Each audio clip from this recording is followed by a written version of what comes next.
Hi, welcome back to the workshop for episode 36 of the ES335 build. And in this episode we're going to continue with the inlaying process by marking out and routing the two cavities for the inlays to sit in.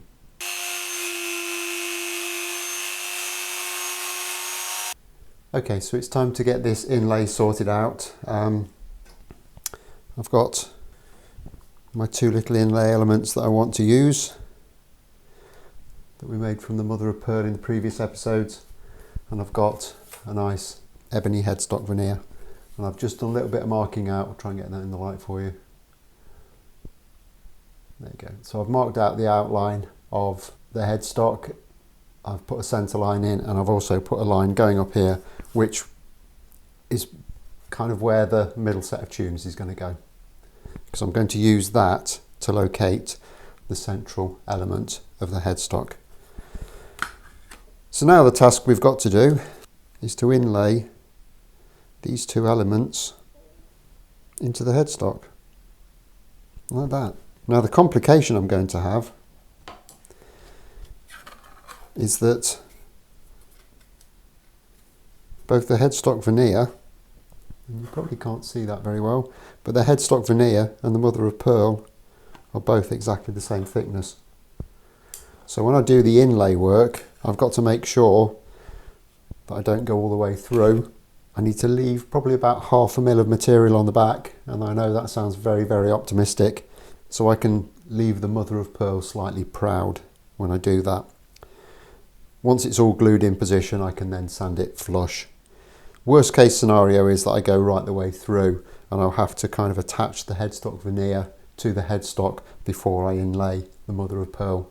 I don't think it's a massive issue. If that happens, I'd prefer it not to happen, but you know, sometimes you are where you are with these things. First thing I'm going to do is I'm just going to mount this veneer onto a larger piece of MDF, and that will just give me a bit more control. If necessary, I can clamp this to the bench, etc. So, standard procedure, super glue masking tape.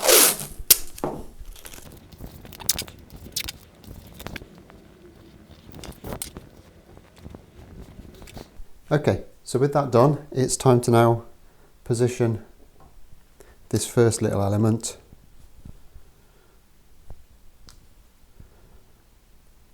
and get it marked out onto the board. I'll bring you in a little bit closer and try and get a better camera angle so you can see what I'm doing here.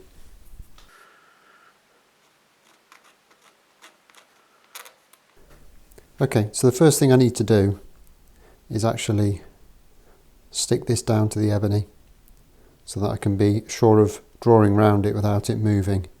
It's absolutely essential that you get a really accurate representation of what you're trying to cut out. So I'm just going to use the tiniest little bit of super glue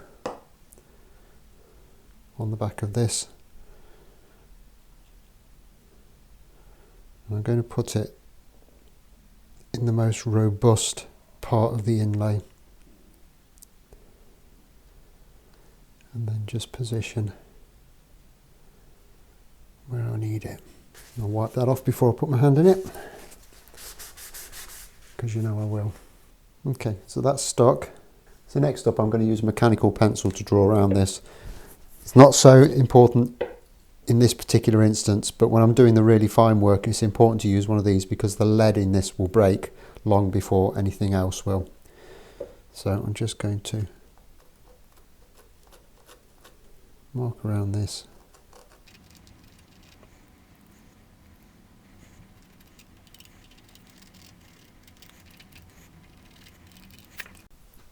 Hopefully that's got it. And then I'm just going to ever so gently just prise this up.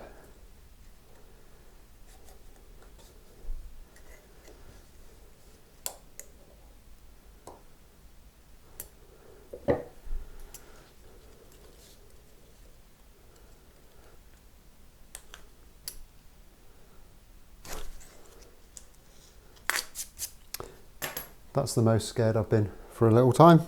Happy to tell you that. Okay, so now we've got that marked, we can now start to look at getting it routed out.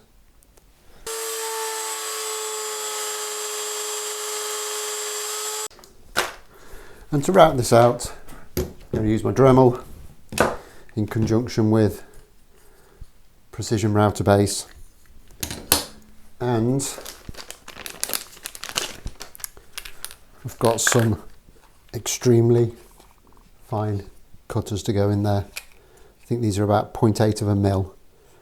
I've got 10 because I would imagine I'm going to break at least one doing this. So we'll just get this all set up, and this is going to be an incredibly difficult shot to get, but that bit is just slightly under the thickness of the inlay. Okay, with that sorted out, we'll get this set up. I'll get my big eyes on and we'll see about getting this little star routed out. Now, with regards to routing this out, it isn't absolutely essential that we're within these lines. If we do stray over a little bit, we could always kind of repair it when we glue the inlay in.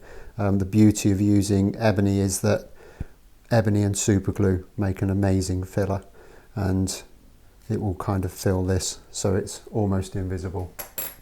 Okay, let's see how we do.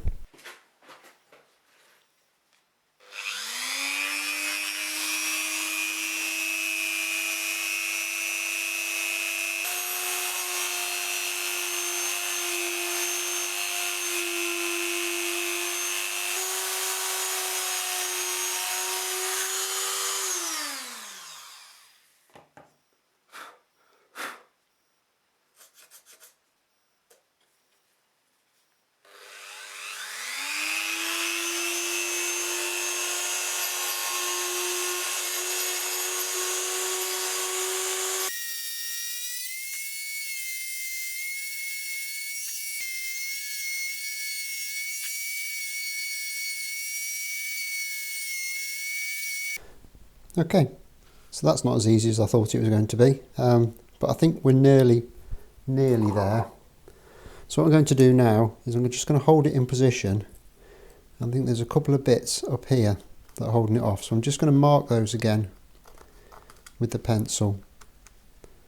Everywhere else seems to be going in, it's just there and there. So what I'll do now is just edge my way up to those new pencil lines, and then hopefully we should be able to get it in.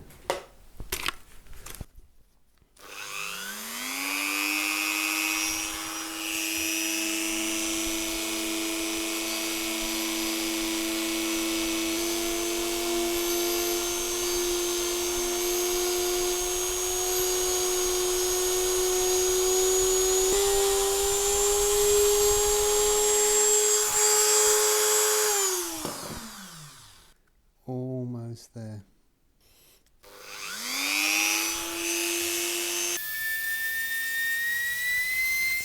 Right, that's the first one done.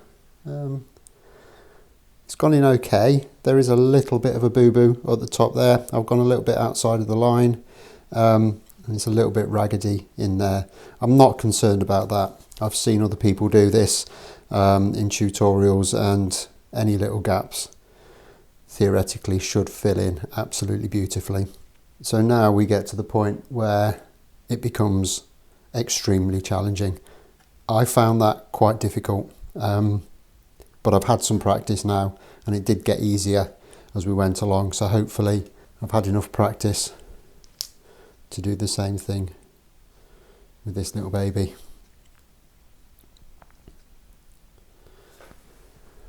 This could be interesting.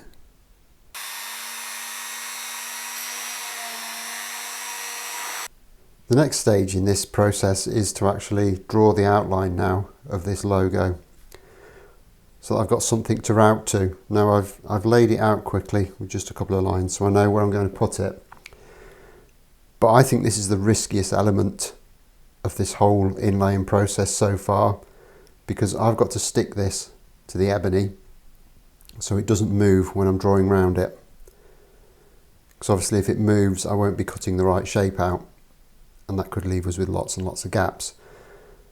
However, once I've glued this down, I've then got to get it off without breaking it. So there's all sorts of risks involved here. Now my plan is I'm going to use 2 tiny little dobs of super glue, and I'm going to put them at what I consider to be kind of the strongest points of this logo. And then once I've finished tracing around it, I'm just going to get a little bit of acetone onto those 2 little spots. I know it won't do any damage to the mother of pearl. I'm hoping it doesn't do anything to the ebony. I can't see as how it would. And hopefully that will dissolve the glue enough that I can get this off without causing any damage. So, can't see the point in messing around any further with it.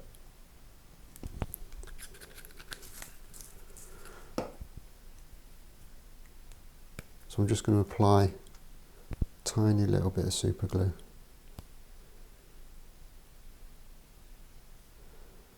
Onto there.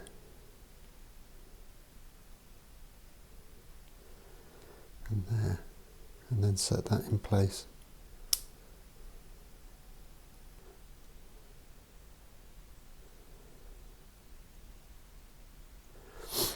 Cool, and that's stuck. And then again, I'm just going to draw around this with my mechanical pencil.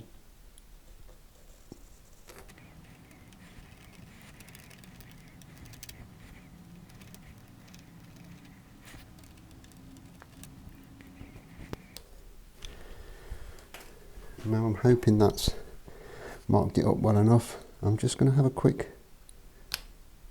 yeah, brilliant. Managed to get that off without having to use acetone. You might have noticed that I haven't traced around the centre parts of the 2 O's. I'm just going to route the whole of that area out, and then I will use dust and super glue just to fill those 2 little tiny bits in. I think because they're separated from the rest of the ebony, if it doesn't match perfectly, I don't think you're ever going to be able to tell. Okay. So we'll get this set up ready for routing. I think the hardest part for this, having reviewed some of the footage from when I did the star, is getting the camera set up to capture what I'm doing. So I'm just going to spend a little bit of time experimenting with that, and we'll see what we can come up with.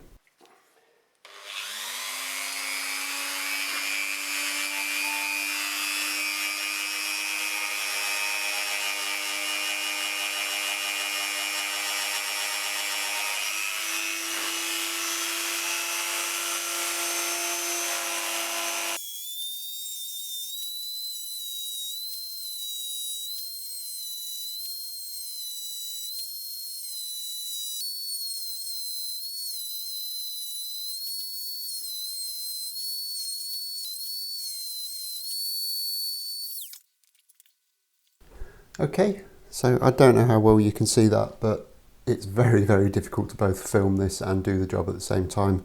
Obviously I need to see what I'm doing, and also I need to somehow try and get the camera to capture that as well. So I've done the outline, and I think it is pretty clear. It is pretty close to what I need. So now I'm just going to start clearing out the rest of the waste and see if we can get this to fit in.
Okay, and there's the two elements into the headstock. There's a couple of gaps in there, particularly in there and there around the C, that I would have been happier if they weren't there.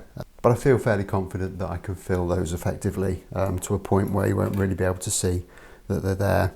All in all, that was really, really difficult, and it was made even more difficult by trying to film it at the same time. It was really hard to get enough light on for the camera coming from the right direction to get a good shot anyway, but then as soon as I brought the router into the shot, it just cut all the light out and you couldn't really see anything that was going on. And that also meant that I was struggling to see what I was doing. I'm happy with it. I'm pretty sure once we get it glued in and filled, it will look absolutely spot on. So I'm not worried at all. It just looks a little bit tatty at this stage. So the next process is just to get these glued in, but I'm going to leave that till next time. So as always, like if you've liked, subscribe if you haven't already done so, and I'll look forward to seeing you on the next episode. Thanks a lot for watching. Bye bye.